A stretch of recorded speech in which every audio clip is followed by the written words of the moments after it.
کھوکھرا پار 5 نمبر پر بھی خواتین، بچے، بزرگ شہروں پر آ گئے۔ ان کا کہنا تھا کہ ہمیں پانی فراہم نہیں کیا جا رہا۔ سخت ترین گرمی کے اندر بھی ہم پانی سے محروم ہیں۔ ہمارا پانی چوری کیا جاتا ہے اور وہ دیگر گوٹھوں کی طرف منتقل کر دیا جاتا ہے۔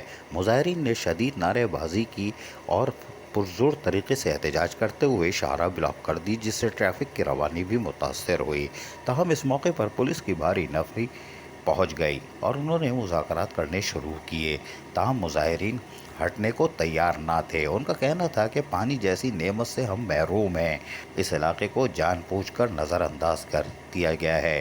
کھوکھرا پر 5 نمبر کے خواتین ہوں، بچے ہوں یا بزرگ، آج سراپا احتجاج رہے ہو۔ ان کا کہنا بالکل صحیح ہے کہ شدید گرم موسم میں اگر پانی کو دائیں بائیں موڑو گے تو چیخوں کی تو آواز آئے گی۔ تاہم علاقہ مکینوں کا کہنا تھا کہ واٹر بورڈ کو چاہیے کہ وہ ایسے شرپسند عناصروں پہ کڑی نظر رکھیں جو پانی چوری کرواتے ہیں یا دائیں بائیں مڑواتے ہیں، اور علاقے مکینوں کو پانی کی سہولت کی فراہمی کو یقینی بنائیں، ورنہ ہمارا احتجاج جاری رہے گا۔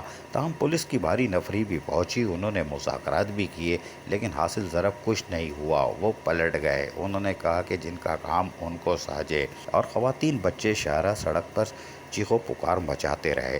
تاہم یہاں سے گزرنے والی ٹریفک معطل ہونے سے گلی محلوں میں ٹریفک کا رش بڑھ گیا، لیکن خواتین، بچے باز نہ آئے اور بزرگوں نے وہی آواز لگائی، ہمیں پانی دو، ہمیں پانی دو، گرم موسم میں پانی دو، آگے 2 مہینے اور ہیں، کیا ہمارا جلوس نکالو گے؟ اب دیکھتے یہ ہے کہ Karachi water and sewerage board کے اعلیٰ افسران وہاں پہنچ کر کیسے ان کو یقین دہانی کراتے ہیں اور پانی چوروں کے خلاف کیا کارروائی عمل میں لاتے ہیں۔ عزیز عارف، KBS بلدیاتی نیوز، کراچی۔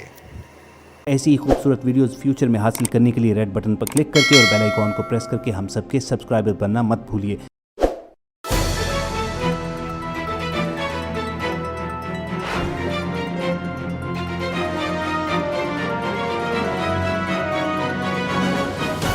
KBS بلدیاتی نیوز۔